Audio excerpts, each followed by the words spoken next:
Bonjour à tous et bienvenue pour la matinale, l'émission quotidienne de CMC Markets qui débute à 10 heures. Je suis Nicolas Chéron, analyste pour vous servir et nous sommes aujourd'hui le lundi 16 mai.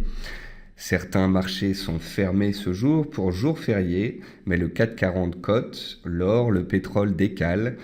Nous allons donc faire un point de marché. Ce sera l'occasion de revenir un peu sur l'actualité, les dernières news macroéconomiques qui sont d'importance. Nous allons voir ça dans quelques instants. Je remercie tous ceux qui sont présents ce jour férié un peu particulier. Il y a peu de volume, peu de volatilité. Le titre du jour est « Nouveau test clé des 2040 sur le SP500 ». En effet, depuis 1 mois et demi, 2 mois, l'indice directeur américain travaille cette zone de soutien, de support qui tient jusqu'ici.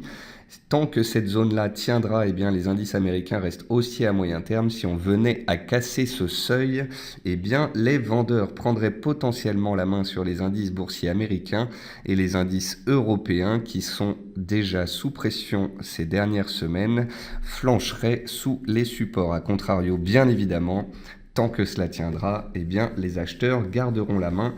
Ne vendons donc pas la peau du taureau avant que les ours l'aient tué.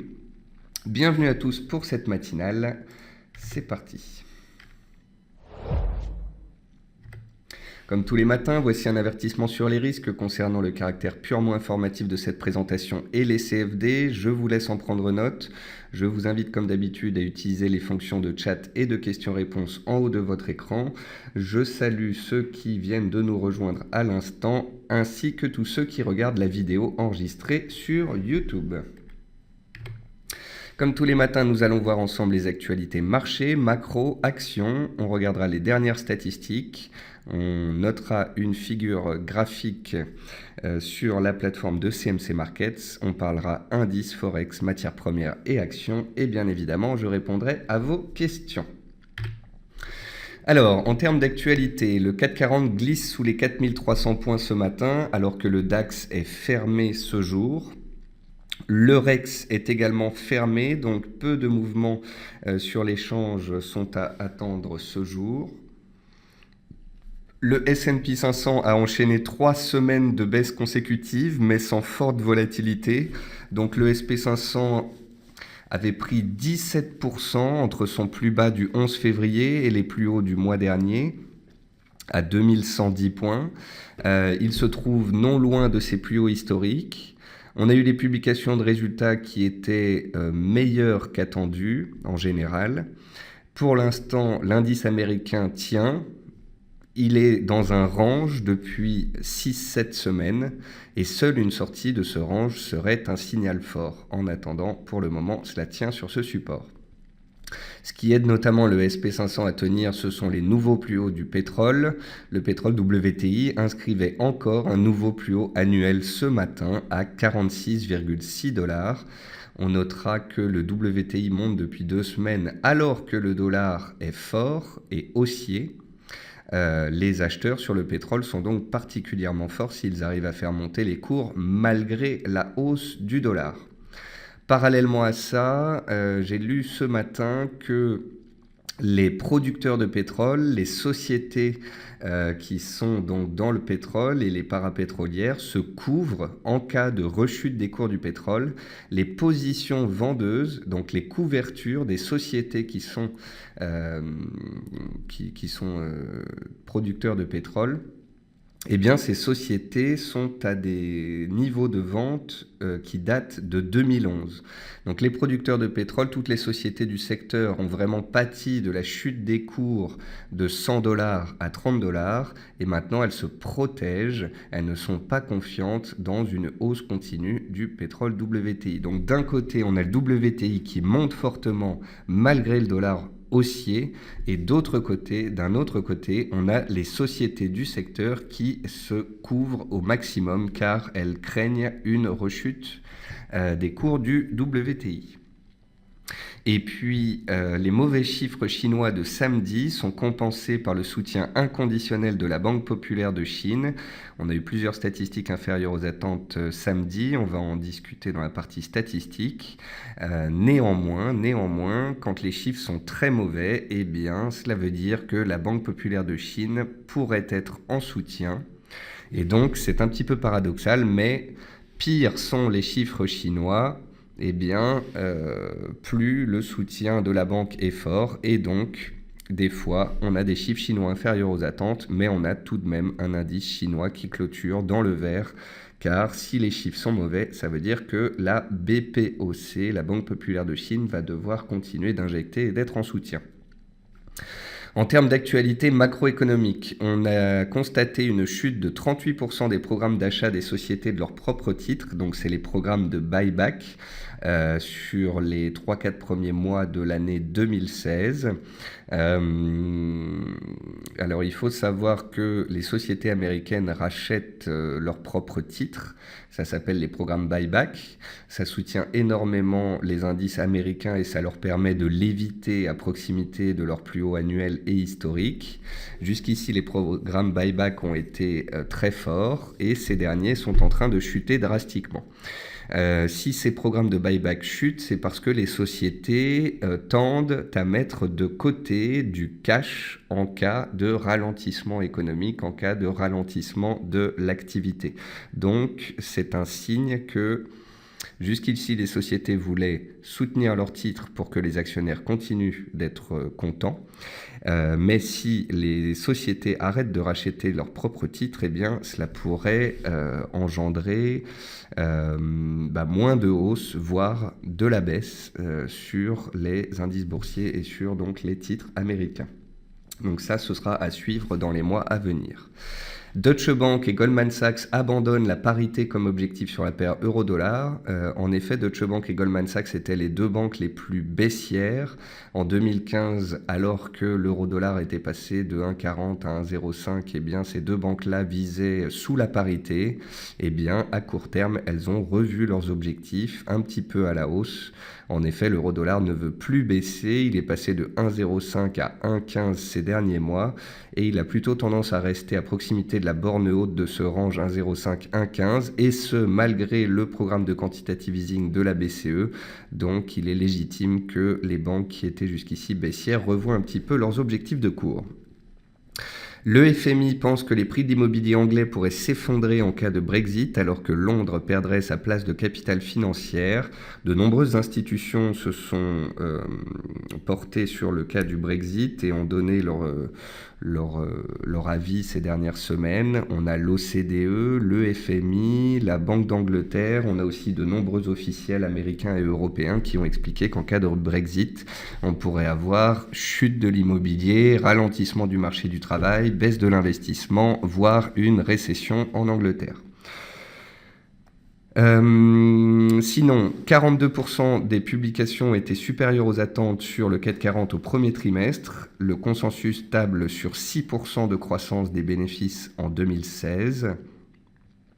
Donc voilà, on a des chiffres qui sont en demi-teinte en Europe. Seulement 42% des publications ont été supérieures aux attentes. Aux États-Unis, on est plus proche des 70%. On voit donc un ralentissement des résultats des sociétés, que ce soit en Europe ou aux États-Unis au premier trimestre. Les résultats des sociétés sont également attendus en baisse au deuxième trimestre, mais dans une moindre mesure. On verra donc cela le trimestre prochain, ce sera d'importance, car comme je vous l'ai expliqué à de nombreuses reprises, au premier trimestre, eh bien, les sociétés, elles ont vu leur chiffre d'affaires baisser et elles ont pu, par des manipulations comptables, tenter de faire en sorte que le résultat tombe supérieur aux attentes, en supprimant des dépenses, en coupant dans les dépenses, dans la masse salariale, ou bien en reportant des provisions pour pertes. Il sera très important de voir donc si ces résultats sont en ligne avec les attentes ou inférieurs au T2, au deuxième trimestre, car si elles étaient inférieures, cela montrerait bien qu'il y a un ralentissement économique généralisé. Côté entreprise, peu de chiffres ce matin. Metex a publié un chiffre d'affaires de 452 000 euros contre un chiffre d'affaires nul un an plus tôt. C'est une société qui fait de la recherche, donc il est légitime qu'il n'y ait que peu de rentrées d'argent tant qu'il n'y a pas de découverte d'importance. Keirus a fait état d'un chiffre d'affaires en hausse de 10% à 53 millions d'euros au premier trimestre. EDF a vu sa notation abaissée par l'agence Standard & Poor's de A+ à A avec perspective négative. Et puis Eutelsat, le spécialiste des satellites qui avait perdu 27% vendredi, perd encore 5% ce jour, donc après la publication de ses résultats de vendredi et d'un profit warning. Et puis vous voyez les meilleures et les moins bonnes performances du CAC. On a seulement ArcelorMittal qui tente de tenir dans le vert ce matin, sinon c'est principalement du rouge avec notamment l'automobile, Renault, Peugeot, Valeo qui recule ce matin de près de 2%. Côté statistiques passées, on a eu une baisse surprise du PIB de Hong Kong à moins 0,4% au lieu de 0,1% attendu. On a eu une baisse du PIB en Pologne à moins 0,1% contre les 0,6% attendus. Donc on voit bien que les opérateurs attendent un ralentissement, mais ils attendaient tout de même des PIB positifs. Et bien non, ces PIB ressortent dans le rouge. La production industrielle chinoise est ressortie à 6% contre les 6,5% attendus. Et puis, on a les ventes au détail chinoises qui étaient inférieures aux attentes à 10,1% contre les 10,6% attendus. On voit bien donc que les chiffres sont inférieurs aux attentes, mais qui dit mauvais chiffres en Chine dit soutien inconditionnel de la Banque populaire chinoise. Et c'est pour cela que les indices tiennent à court terme. Et puis, ce jour, ce sera une journée plutôt calme avec peu d'indicateurs. On aura cet après-midi deux statistiques à 14h30 et à 16h qui concernent le secteur manufacturier et le marché de l'immobilier aux États-Unis. Pour finir, ce matin, sur l'outil de reconnaissance de figures chartistes de la plateforme CMC Markets, j'ai donc sélectionné un petit triangle noté 5 sur 5 sur l'AUD CAD en données 15 minutes. Alors pourquoi est-ce que j'ai sélectionné l'AUD CAD ? Eh bien parce que depuis 48 heures, l'AUD qui était jusqu'ici fortement baissier depuis plusieurs séances arrive à se stabiliser. Parallèlement à ça, le CAD est faible puisque le pétrole continue de monter.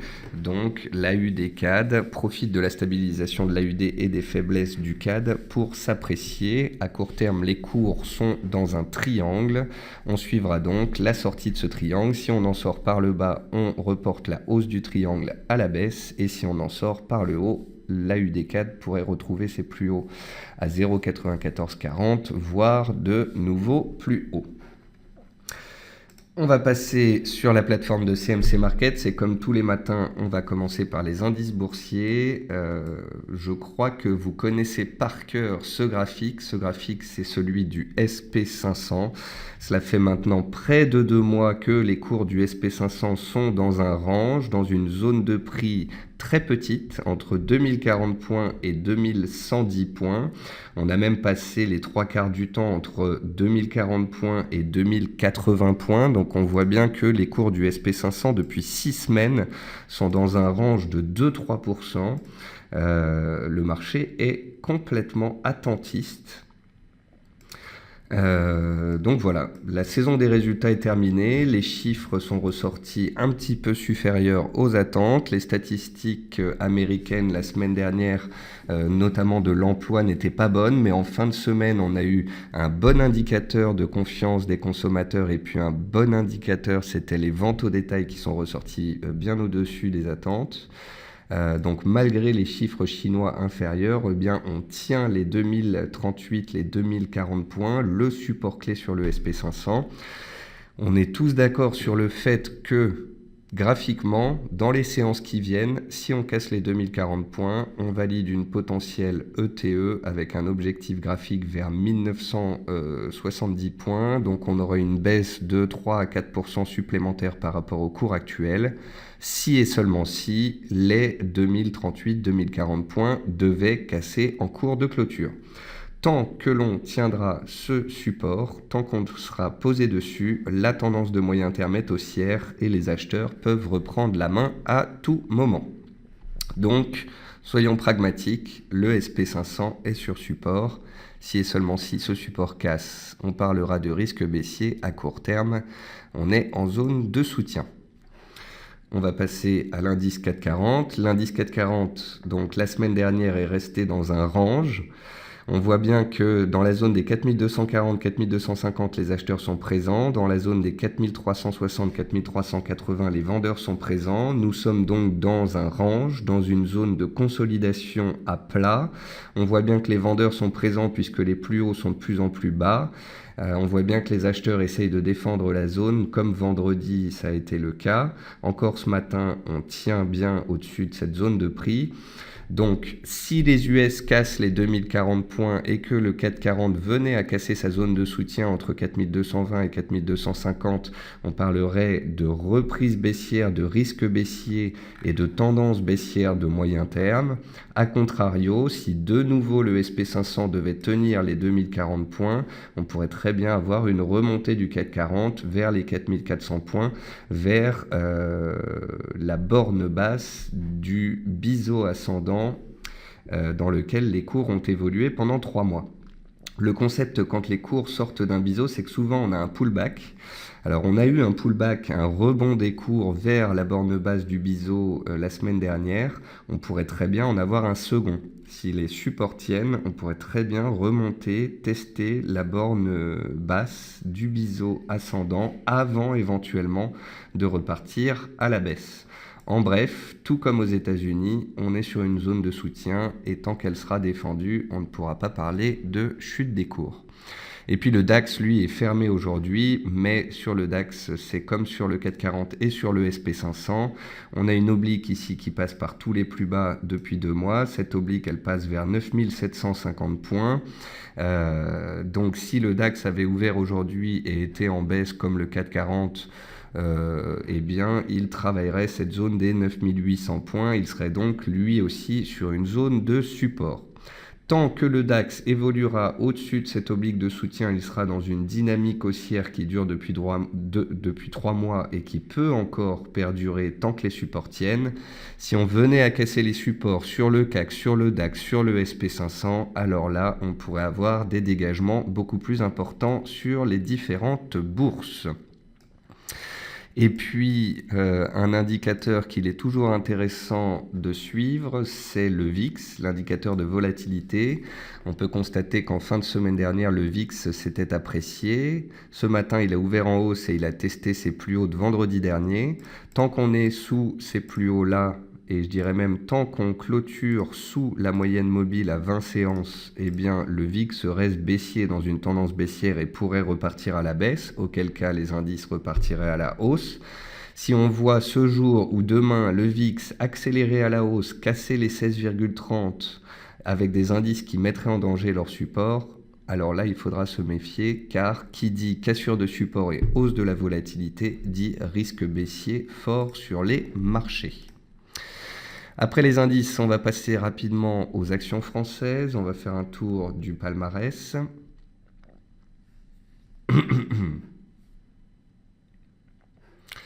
Alors, en forte hausse ce jour, on a Nicox. Il est important de se rendre compte que le cours de Nicox, cette société biopharmaceutique, les cours étaient dans un canal baissier depuis plus de 3 ans. Un canal baissier très propre, dont la borne haute se trouve à 9,25, 9,30. Et vous voyez que ce matin, Nicox s'envole de 7% et est en train de casser potentiellement la borne haute de son canal baissier.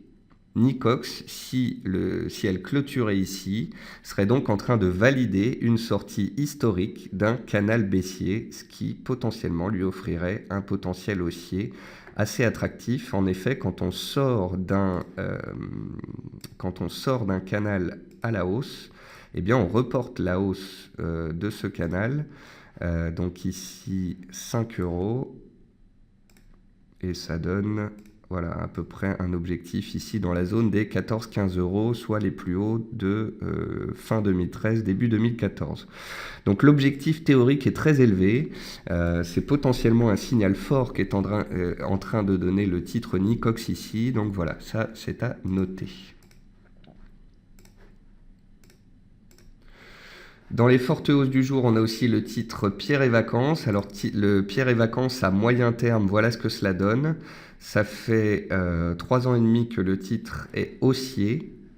On avait eu ici un beau décalage des cours à la hausse alors que le titre testait son oblique de soutien en novembre 2015. Et puis depuis, les acheteurs ont la main. Les cours semblent se diriger ici vers les 37,50, les plus hauts de 2014. Et si ce seuil était dépassé, eh bien, de nouveau, un nouveau potentiel haussier serait ouvert en direction des 45 euros, les plus bas de 2010. En tous les cas, ici, on a une belle tendance haussière. Vous voyez que le titre, encore ce jour, gape à la hausse. C'est donc un signe que les acheteurs sont bel et bien présents. On a peu de hausse ce jour, sinon on a Eramet qui stabilise à plat.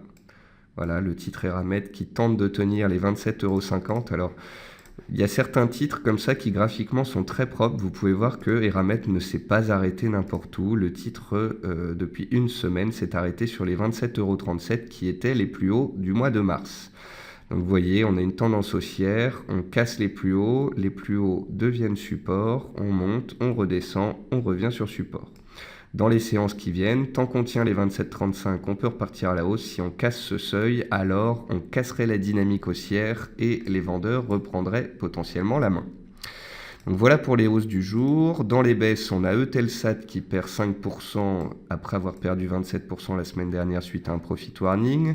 Foncière des régions, ce n'est pas une baisse du titre, c'est un détachement du dividende.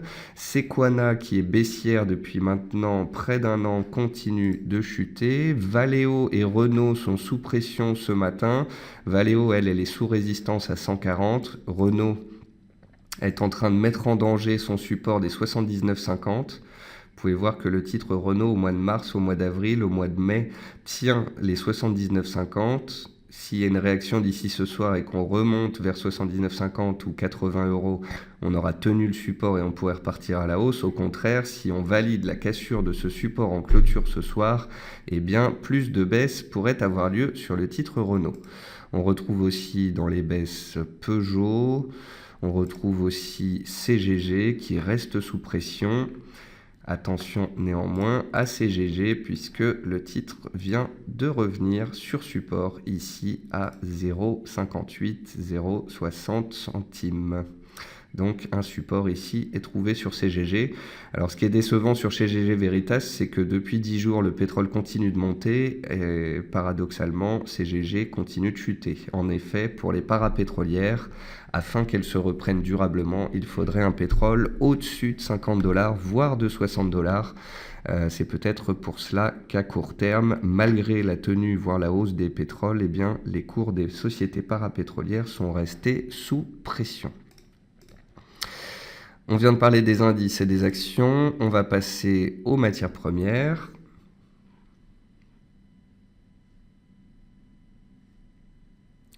Alors Alberto me dit, est-ce que vous regardez les volumes sur le marché action de temps en temps? Effectivement, Albert, nous ne mettons pas les volumes du produit CFD que nous analysons sur notre plateforme, mais il m'arrive par moment de regarder les volumes sur certains titres. Quand on a un décalage haussier fort, comme par exemple sur le titre Nicox, eh bien je regarde si les volumes sont supérieurs à la moyenne afin de corroborer le signal en cours. Concernant les pétroles, donc nouveau plus haut du pétrole WTI ce jour, on est à 46,80 $. On approche des 47,50, résistance datant du mois de novembre. Et au-dessus de ce prix-là, eh bien, on a les fameux 50 $, le seuil psychologique des 50 $ qu'espèrent revoir les producteurs de pétrole. Les 50 $ qui correspondent au plus haut du mois d'octobre 2015 et qui correspondent aussi à la borne haute du canal haussier ici en place sur le WTI. Donc je ne vous cache pas que si les cours du WTI devaient continuer de grimper comme ils le font et ils devaient atteindre les 50 $, seuil psychologique et haut de canal haussier du pétrole, là je pense qu'il faudrait parler de prudence et de potentielle prise de bénéfices. Pour le moment, ça reste haussier, on est en tendance haussière, les cours sont très soutenus. Tant que ce sera le cas, les acheteurs gardent la main, les résistances sont à 47,50 et 50 $. Si les vendeurs à court terme devaient refaire surface, à noter que les 45,40 ont été très travaillés et font désormais support. Même chose sur le pétrole Brent qui est dans un beau canal haussier. Le pétrole Brent est à 49 $ pratiquement. La borne haute du canal sur le Brent se trouve à 51 $.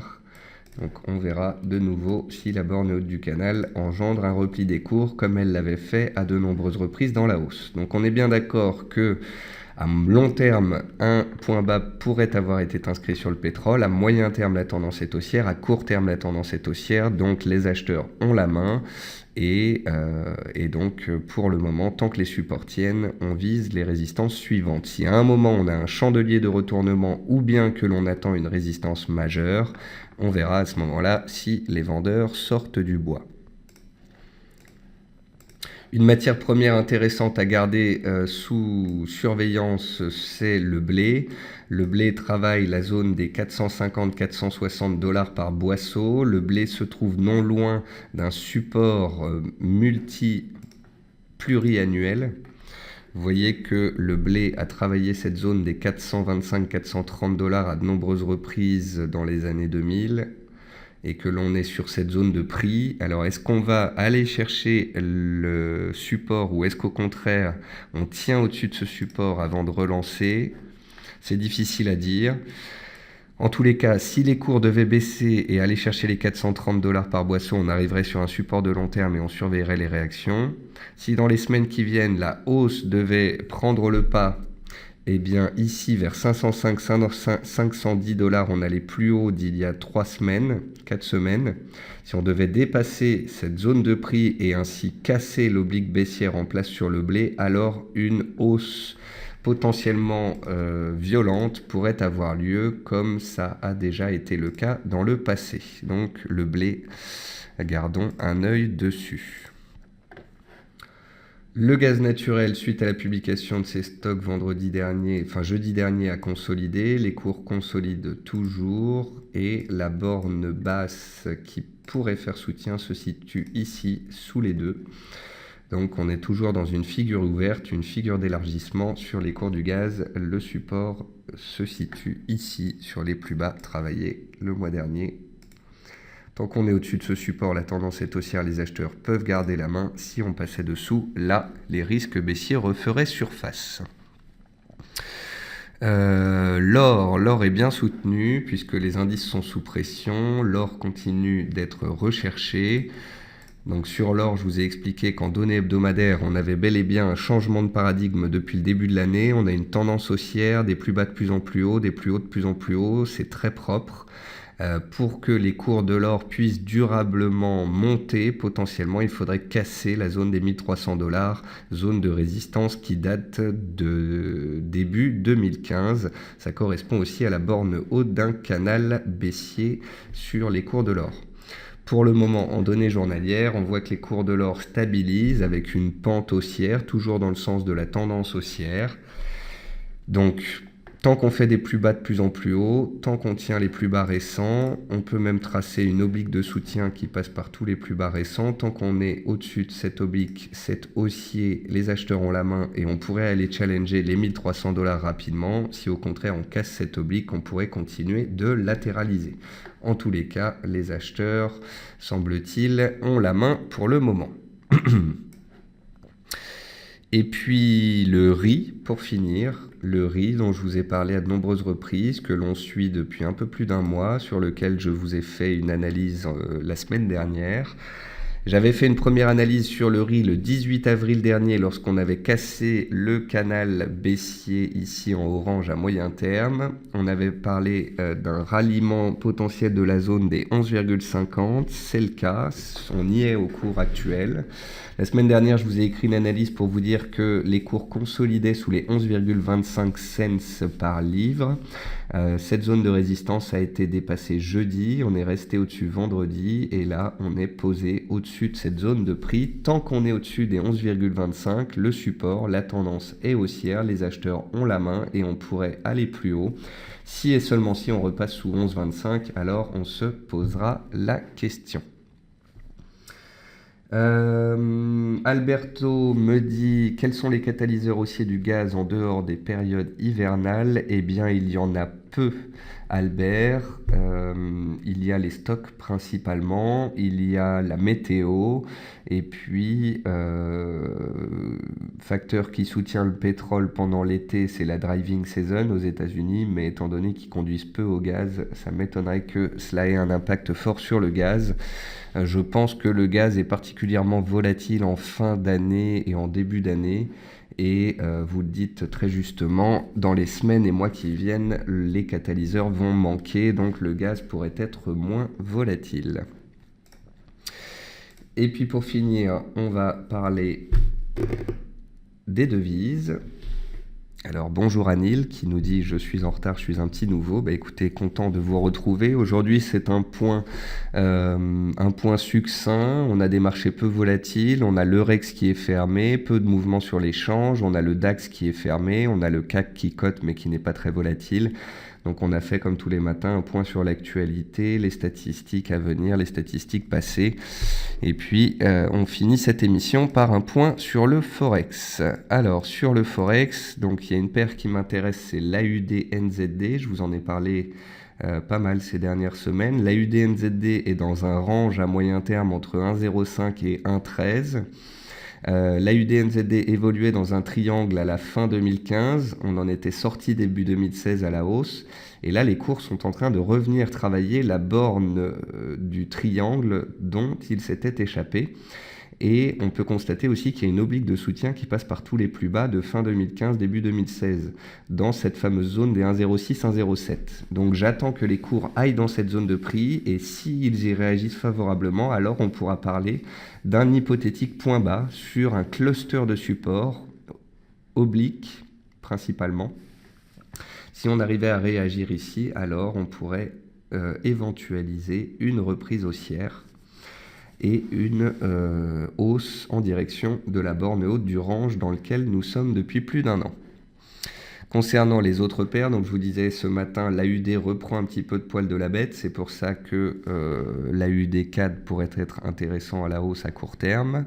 Donc l'AUD se reprend. L'euro-dollar, lui, il est très stable sur la zone des 1,13. À moyen terme, souvenez-vous, on a vu que l'euro-dollar était dans un canal haussier de moyen terme, mais que la borne basse se trouvait ici à 1,11. On a un support ici à 1,12. Donc pour le moment, les cours consolident et on pourrait très bien continuer de latéraliser jusqu'à revenir à proximité de la borne basse du canal. En tous les cas, depuis qu'un point haut a été fait ici le 3 mai à 1,1615, et bien depuis qu'on a atteint le haut de canal ici, je vous explique que à court terme, les vendeurs ont repris la main. Et si les vendeurs ont repris la main, c'est tout simplement parce que les acheteurs sont en place sur le dollar américain. Ça fait maintenant 2 semaines à peu près que le dollar américain est dans une tendance haussière de court terme. Le dollar américain s'est repris ces dernières semaines car les chiffres américains sont plutôt corrects. Les officiels américains de la Fed continuent de parler de hausse de taux potentielle au deuxième semestre. Le dollar américain à 92 points ici était revenu sur un support de moyen long terme qui avait été testé à de nombreuses reprises en 2014-2015.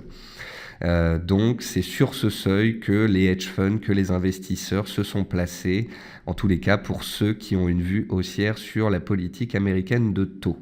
Et c'est notamment Goldman Sachs la semaine dernière qui a expliqué que le dollar américain avait un potentiel haussier de 15%, car Goldman Sachs envisage une stabilité des chiffres américains et potentiellement d'autres hausses de taux aux États-Unis.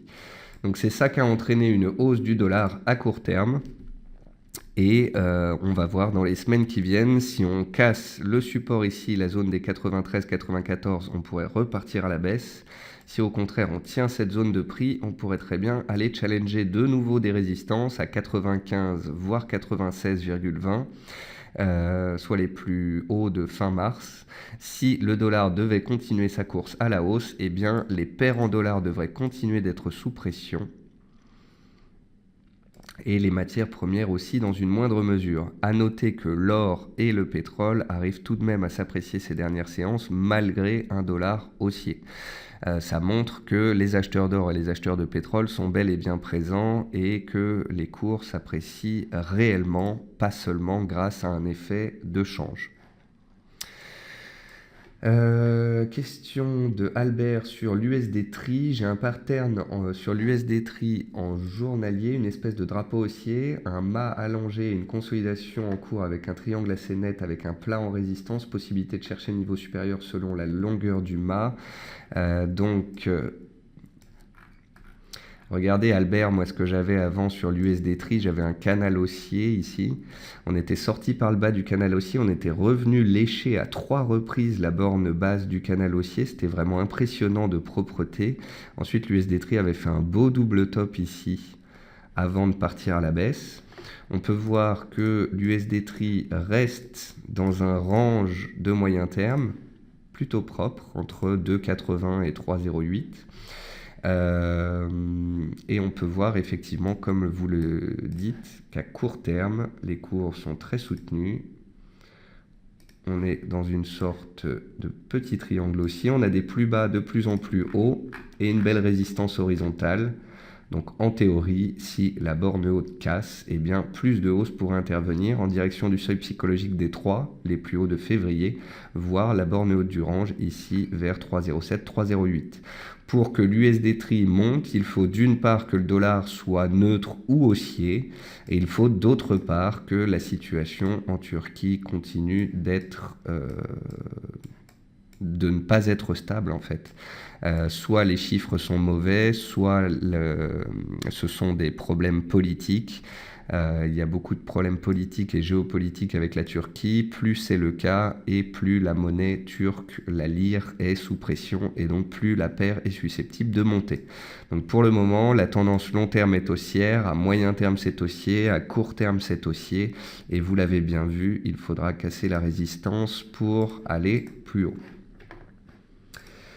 Eh bien écoutez, je pense qu'on a fait le tour. Donc pour conclure, on a des indices boursiers qui sont stables, des indices européens qui sont sur support, des indices américains qui sont sur support également.